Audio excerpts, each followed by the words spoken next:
Salut, bienvenue, c'est Igloo sur topmusic.fr, le Mac de l'habitat avec Cédric Simonin. Bonjour Eric. La tête pensante d'Igloo. Voilà. Un peu moins aujourd'hui peut-être. Un petit peu moins. Aujourd'hui, vous allez vous faire tout petit. J'ai l'impression que vous allez vous faire tout petit. Je suis challengé.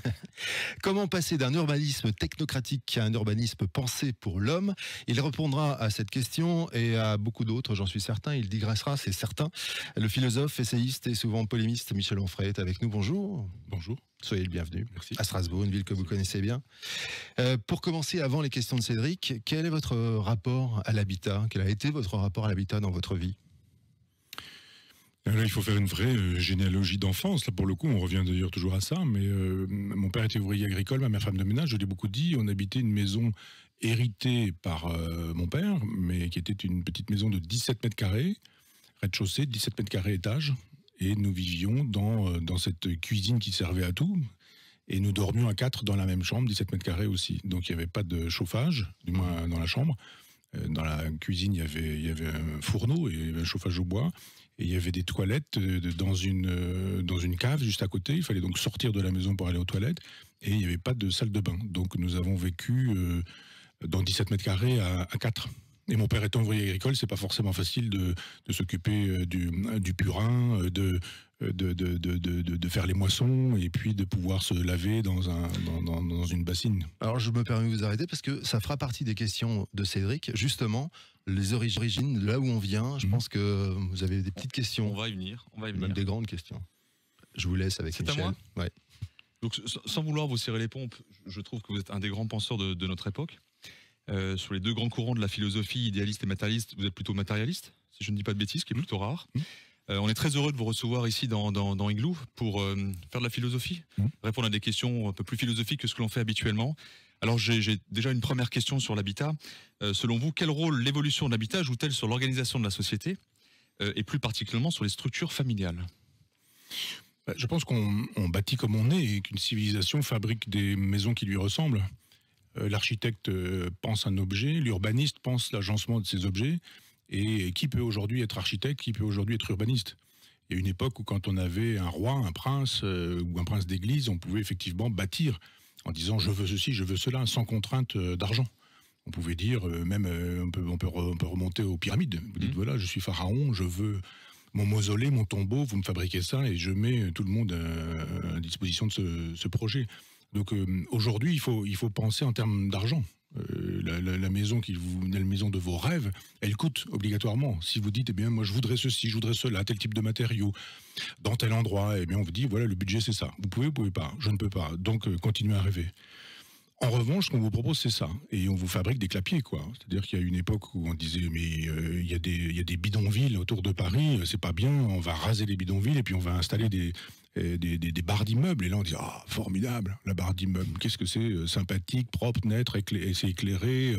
On a une douche, on peut par maison, on a le confort moderne, etc., etc. Et puis, à un moment donné, on s'est dit, ah oui, mais enfin, c'est quand même très collectif, tout ça.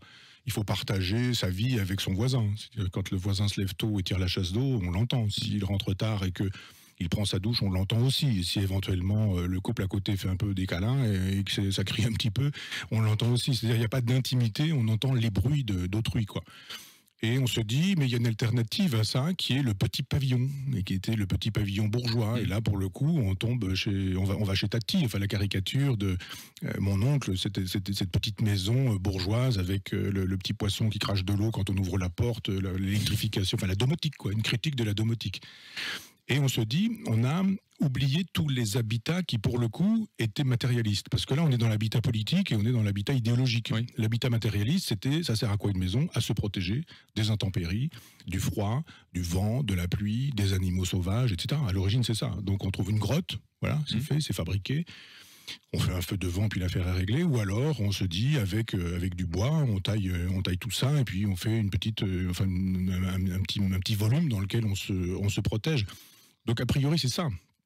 L'habitat, c'est effectivement fait pour faire de telle sorte qu'entre la nature et la nature, c'est-à-dire entre la nature de l'homme et la nature générale, on puisse avoir un édifice culturel qui nous en protège, qui nous protège de ces difficultés-là. Aujourd'hui, ça reste quand même un peu ça, sauf que nous sommes des milliards sur la planète. Oui. Et que, pour le coup, comment fait-on pour faire du logement de masse? Il y a une époque, il y avait un foyer, une maison, quoi. Et là, on est avec des milliards de gens qu'il faut tout de même loger et dans des endroits qui sont tous concentrés. Il y a d'immenses déserts. Moi, il m'est arrivé quand j'allais au Japon en avion de dire, de bouquiner et puis de regarder par le hublot et de dire c'est la steppe et puis une heure après c'est la steppe et une heure après c'est encore la steppe et 4 heures plus tard on se dit on n'a pas changé de paysage. On construit pas dans la steppe comme ça, sauf à vouloir, sur le principe de Brasilia, mettre une ville, on arrive, il n'y a rien, on repart, il y a tout. Mais ça n'a pas grand sens. Une ville doit obéir à autre chose qu'à un projet politique. Elle doit obéir à un projet pas seulement idéologique, mais aussi géologique, géomorphologique, civilisationnel, d'une certaine manière. Donc on voit bien à quoi ressemblent les maisons dans lesquelles nous habitons. Très peu de gens habitent des lieux et qu'ils ont vraiment choisis. Quand je passe en voiture, par exemple, sur un périphérique, j'habite à Caen, en Normandie, par exemple, je me dis comment des gens font pour habiter dans un immeuble qui lui est posé sur le périphérique. C'est-à-dire que si ils accrochent des trucs à leur balcon, si ça tombe du balcon, ça s'en va sur le périphérique. Ils vivent là. Personne ne peut désirer ça, ne peut vouloir ça. C'est-à-dire que les gens habitent dans des cages à lapins parce que on les destine, pardon, parce qu'ils n'ont pas le choix, parce qu'ils n'ont pas le pouvoir d'achat. Alors ça me permet de faire une transition toute trouvée avec le confinement. Par rapport à l'habitat, et je n'ai pas le choix de mon habitat, enfin pour la majorité des gens, qu'est-ce que finalement le confinement nous a révélé par rapport à ce rapport à l'habitat? D'abord, le confinement a révélé chacun à chacun. Le problème, c'est qu'on est en face de soi. En temps normal, quand il n'y a pas le confinement, on est en face de sa femme, de ses enfants, de son mari, de son copain, compagnon, des gens avec qui on vit. On partage ça un peu avec son chien, son chat, son poisson rouge, et puis on s'en va, et puis on prend le métro, le train, la voiture, et on retrouve des collègues au boulot avec lesquels on travaille, on les aime pas, sont des copains, des amants, des maîtresses, des gens qu'on déteste, et puis on déjeune ensemble, et puis etc. Il y a une vie qui est susceptible d'être altruiste, qui est susceptible d'être empathique, et on s'oublie un peu soi-même, puis éventuellement le soir on retrouve son compagnon, sa compagne, éventuellement la vacuité de sa vie, en se disant oh là j'ai aimé cette femme, mais je ne l'aime plus comme je l'ai aimé, et puis on a cette espèce de routine. Et là du jour au lendemain on vous dit maintenant vous allez avoir un face-à-face avec vous-même.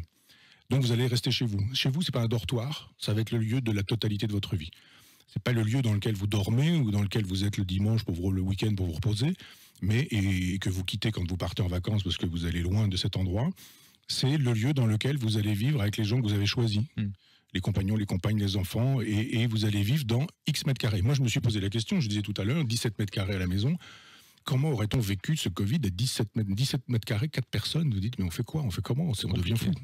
Ceux qui sont tout près du périph' à Caen, ceux qui sont tout près du périph', etc. Alors, si vous avez un jardin, mais éventuellement, si vous avez une vue, c'est-à-dire si vous avez un balcon, vous êtes dehors, même si vous êtes encore un peu beaucoup chez vous, vous avez une chaise, une table, vous êtes là, vous avez vu sur ce que vous voyez, c'est-à-dire sur la ville, sur la campagne, alors ça peut être aussi mieux que ça, la montagne, la mer, ou ce que l'on voudra.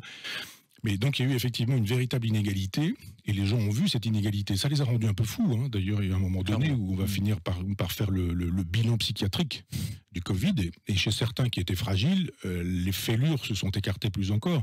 Et de fait, la relation entre soi et soi dans un univers ultra confiné, qui peut être, je vous dis, 17 mètres carrés, mais parfois un peu plus, mais guère plus, c'est un truc à tomber fou.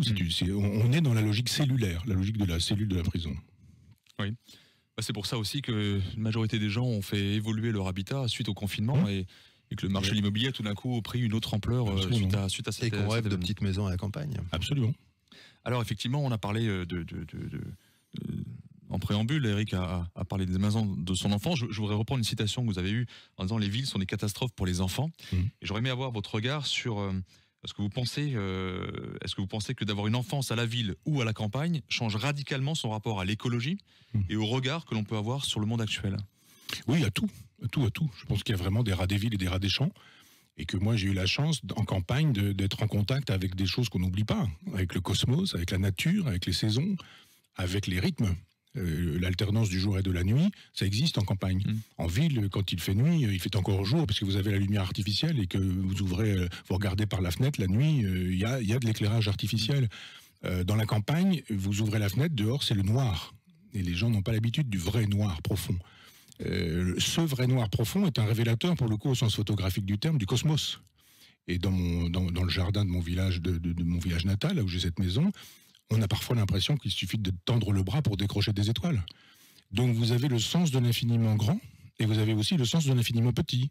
C'est-à-dire si vous avez la chance d'avoir des fleurs, des arbres, vous les voyez vivre. C'est-à-dire vous voyez la naissance d'un bourgeon, vous avez les petits poils du bourgeon, vous pouvez toucher, il y a cette douceur, puis d'un seul coup vous avez un petit peu de vert qui apparaît parce que la feuille est là, puis la feuille va s'ouvrir, puis la fleur va arriver, puis le fruit va apparaître, et puis le fruit va se taveler, il va disparaître, il va tomber si vous le ramassez pas, et puis les feuilles vont perdre, il y aura plus de sève parce qu'effectivement l'arbre comprend qu'il y a moins de lumière et que il est temps de faire des économies, donc la sève descend dans les racines en attendant le retour de la lumière. Et à ce moment-là, vous vous dites, mais c'est fini, c'est la mort. Puis en fait, la saison suivante, ça recommence. Donc vous comprenez qu'il y a un cycle. Il y a le cycle du jour et de la nuit, il y a le cycle des saisons, et vous comprenez que, alors ça ne rend pas forcément déiste ou théiste ou croyant, mais ça permet justement le cosmos, qui étymologiquement signifie l'ordre, quoi. Vous avez le sens d'un ordre dans lequel vous prenez place. Et ça, c'est extraordinaire. C'est-à-dire que vous comprenez que vous êtes un fragment du cosmos, et un tout petit fragment, et qu'il y a une éternité avant vous, il y aura une éternité après vous, que vous venez du néant, que vous retournerez à ce même néant, mais qu'en même temps, ça a un sens parce que vous avez compris où vous étiez. Petit point dans l'univers, mais au moins vous savez ce qu'est l'univers. Dans la ville, il n'y a pas ça. C'est-à-dire si vous avez des arbres, la plupart du temps ça sert aux chiens pour aller pisser ou faire leur crotte le soir. Vous avez la plupart du temps une grille qui entoure tout ça. Ils sont à moitié crevards parce que il faudrait les entretenir, les tailler, les élaguer. Quand c'est fait par des employés municipaux, ils savent pas forcément tout. Ils cassent tout, ils détruisent tout. Ils font ça avec aujourd'hui un matériel terrible qui déchiquette les branches, donc qui tue l'arbre. Et puis si vous dites il fait nuit, je vais regarder le cosmos, vous voyez quoi? Vous voyez l'éclairage public, une espèce de lumière jaunasse là, qui est la lumière des villes. Et même quand il y a des grandes villes, la pollution va très loin, des kilomètres. C'est-à-dire que vous êtes en campagne, mais aux alentours de, je sais pas, de Lyon, de Marseille, eh bien vous ne voyez pas le cosmos. Donc vous ne voyez pas les effets de la nature, vous ne voyez pas les effets du jour et de la nuit, vous ne voyez pas les effets des cycles, vous ne comprenez pas ce qu'est le cosmos. Comment pouvez-vous trouver un sens à ça? Donc les enfants, moi j'ai eu une enfance assez proustienne dans ce sens parce que on allait dans la rivière, on allait pêcher des têtards, on allait des poissons, on allait voir des têtards dans les mares, on regardait comment les têtards évoluaient, on voyait des couleuvres, on apprenait à les distinguer des vipères, il y avait des couleurs différentes et multiples et incroyables, c'est-à-dire les ramages des fleurs, c'est impensable. Vous êtes éduqué, la nature vous éduque en ce sens. Si vous n'avez pas ça, alors vous êtes éduqué par le béton, par le bitume, éventuellement par la télévision, par les écrans, par ce que les livres éventuellement vous apprennent, mais vous avez un rapport au monde qui est totalement étranger. D'accord. Et en tout cas, vous êtes un être humain différent si vous avez vécu à la campagne ou à la ville. Oui, je le pense. Bon, même si on sait que à la campagne, la journée on s'ennuie et la nuit on a peur, selon l'expression. Je ne sais plus qui a dit ça d'ailleurs. J'ai encore une dernière question, mais je la garde en conclusion. Allez-y. Mais vous en aviez une. Ah oui, j'en ai plein parce que en fait, vous avez au moins, alors peut-être, un point commun tous les deux. C'est pas la coupe des cheveux. Non, ça va pas tarder. Mais non, c'est la place de l'art peut-être dans vos vies. Parce que Cédric Simenin, dans la société qu'il dirige, chaque fois qu'il construise un bâtiment, eh bien, il y a un artiste qui a travaillé et dans l'entrée, il y a son œuvre. Alors ça peut être un écrivain, ça peut être un sculpteur, ça peut être un peintre.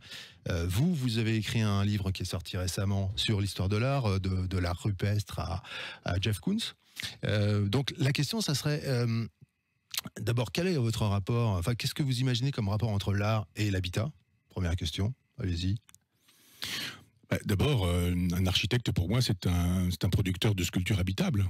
C'est-à-dire que quand comme Le Corbusier parle de machines à habiter, bon, on peut. Moi, j'aime Le Corbusier comme une chose à voir ou à regarder, pas forcément comme une chose à habiter. On n'a pas forcément envie de ça. C'est très beau, c'est beau pour les catalogues, c'est beau pour les revues, mais est-ce que c'est beau et bon pour le corps? Il y a toute une architecture aujourd'hui contemporaine qui est aussi très cérébrale et très conceptuelle. Les échanges entre Jean Nouvel et Baudrillard sur la question de la transparence. Est-ce qu'on a vraiment envie de la transparence totale ou absolue? Ça va bien quand il s'agit d'un immeuble, quand il s'agit de, je sais pas, la Fondation Cartier, ce genre de choses. On se dit, allons-y pour la transparence. Mais c'est quoi la transparence quand on est en ville? C'est de vivre sous le regard d'autrui. Donc vous avez peut-être envie de sortir de votre salle de bain tout nu et puis d'aller prendre votre petit-déj aussi en étant encore à poil dans la salle.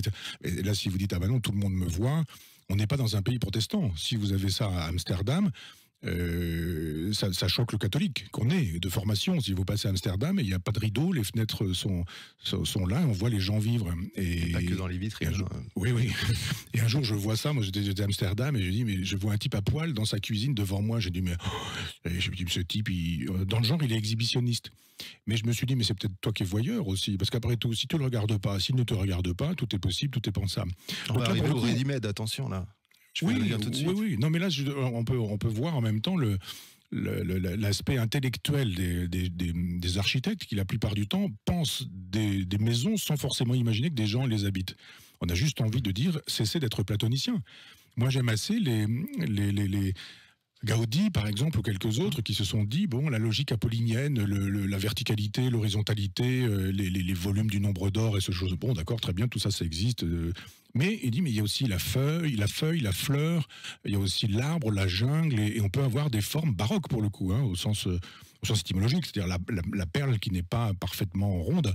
Et j'aime bien cette architecture-là. Et je me dis, quelqu'un comme Fernand Léger, par exemple, a essayé de faire la liaison entre l'art et pas tant l'habitat. Il a fait d'abord des études d'architecte au départ, et la couleur. Et il a commencé à dire, mais attendez, si on peignait les bâtiments, vous avez un mauvais bâtiment, dès qu'il est peint avec les couleurs de Léger, surtout le rouge, le bleu, le jaune de Fernand Léger, d'un seul coup, c'est plus le même bâtiment. Donc lui, il pensait en termes de colorisation des volumes. Il aurait dû penser en termes de volume. Pardon. Les formes aussi, parfois. Dans l'architecture d'aujourd'hui, contemporaine, on retrouve parfois les formes que l'on peut retrouver chez Fernand Léger. Oui, mais c'est souvent une architecture que je dirais platonicienne. Ce qui domine, c'est quand même ça. C'est une espèce d'architecture internationale. Vous allez à Sydney, vous allez à New York, vous allez à Brasilia, peut-être moins à Brasilia parce qu'il y a une espèce de respect de ce qui a été fait, qui est une ville terrible. Moi, j'ai visité Brasilia, les gens qui me pilotaient dans Brasilia, qui étaient nés à Brasilia, se perdaient dans Brasilia. C'est dire un peu l'absence de point de repère possible, le caractère éminemment intellectuel de cette ville, très belle à voir, mais pas facile à vivre, d'une certaine manière. Et moi, je pense que si les architectes cessaient d'être des pythagoriciens, des platoniciens, des idéalistes, des penseurs de la forme, des penseurs de la déconstruction, parce que la déconstruction, genre nouvelle, etc., tout ça est très bien, mais alors à ce moment-là, on aurait peut-être une autre... Je ne parle pas d'école, parce que j'en suis pas là, mais pourquoi pas. Mais Rudy Ricciotti fait des choses très intéressantes, parce que lui, il est sur une logique un peu de... Je vais pas dire de compromis, hein, c'est pas un homme de compromis, mais formellement, il fait de l'apollinien et du dionysiaque en même temps. C'est-à-dire que c'est treillis, c'est treillage, ça reste quand même très dionysiaque, et en même temps, c'est intégré, ça se trouve intégré dans des formes qui restent très apolliniennes. Et je pense qu'il y a quelque chose à aller voir de ce côté-là.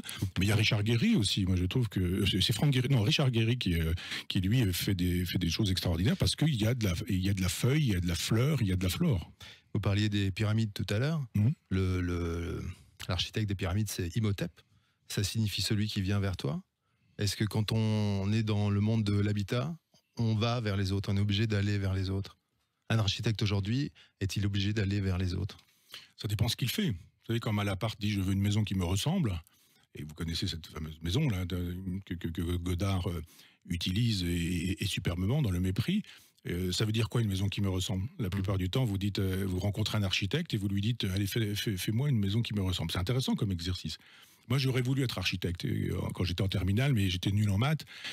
Et il fallait passer un bac E à l'époque. Et pour avoir ce bac, il fallait savoir et dessiner, ce qui n'était pas mon cas, et compter, ce qui n'était pas mon cas. Donc, je suis allé voir ailleurs.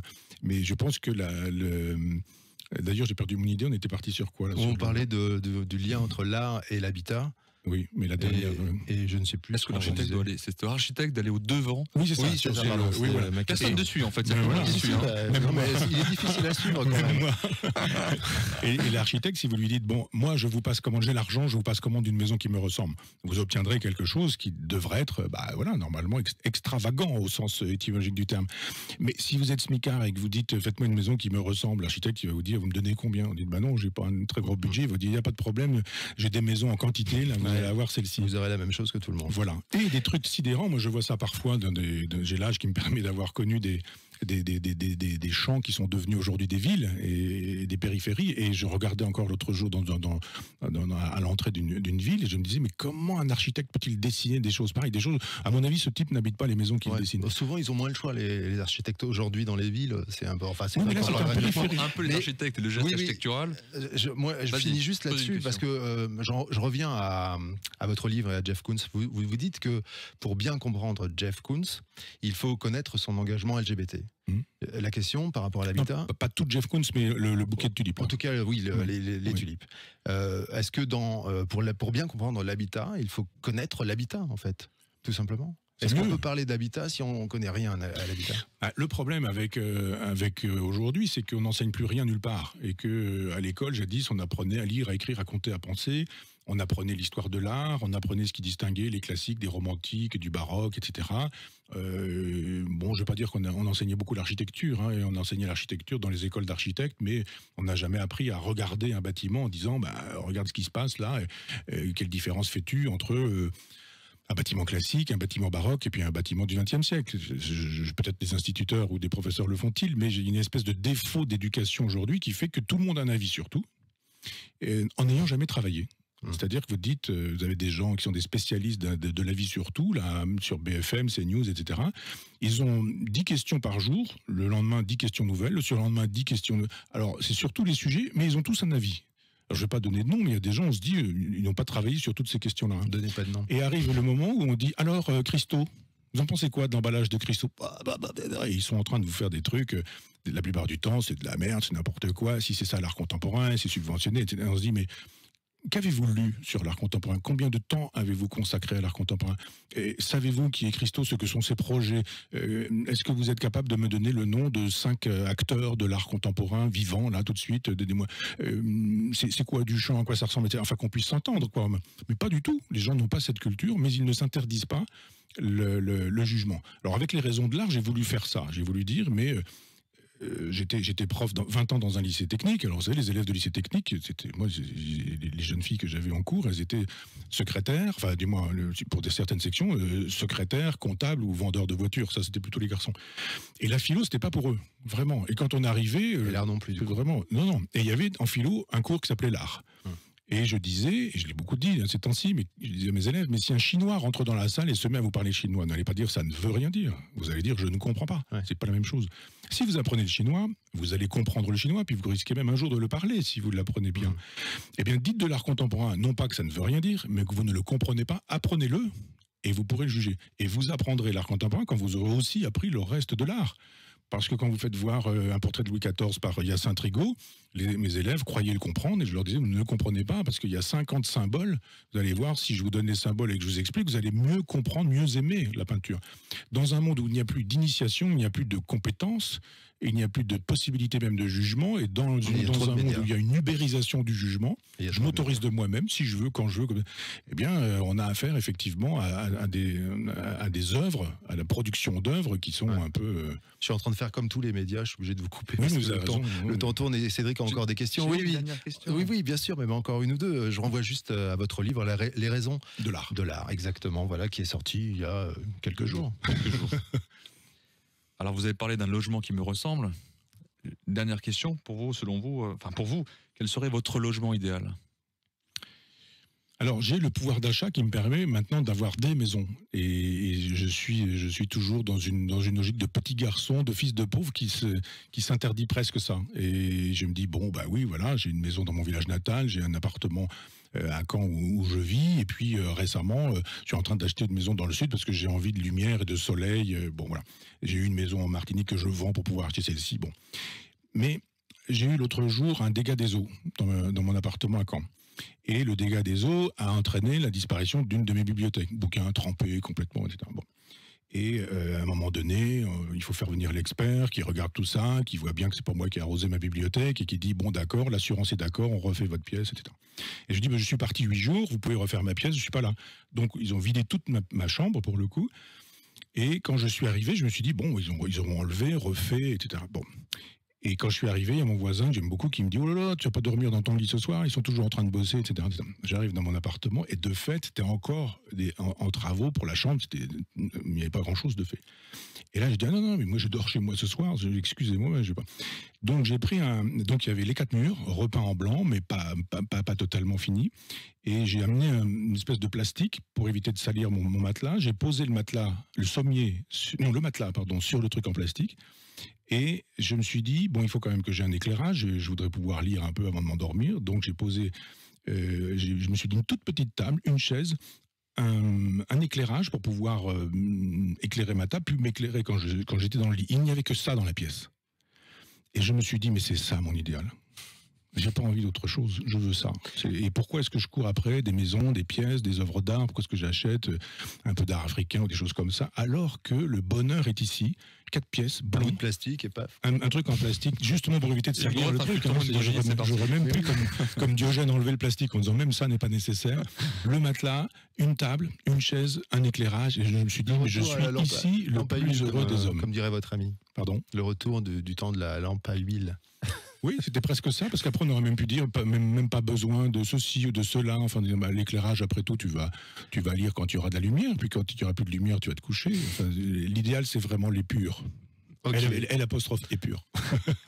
En tout cas, on a été ravis de vous recevoir, vous êtes Michel gentil, Onfray. beaucoup, Vous revenez quand vous voulez. Je sais que vous êtes souvent à Strasbourg pour les bibliothèques idéales, notamment, et plein d'autres raisons qui vous amènent ici. On a été ravis. On a fait le tour de la question. Et on a passé un très bon moment. On aurait pu faire le double, je pense, sans problème. Le triple, le quadruple. Ah oui. Cette émission, on la retrouve sur la chaîne YouTube d'Igloo, sur Facebook, sur les plateformes de podcast et sur topmusic.fr. À très bientôt. Merci beaucoup. Merci, Merci beaucoup.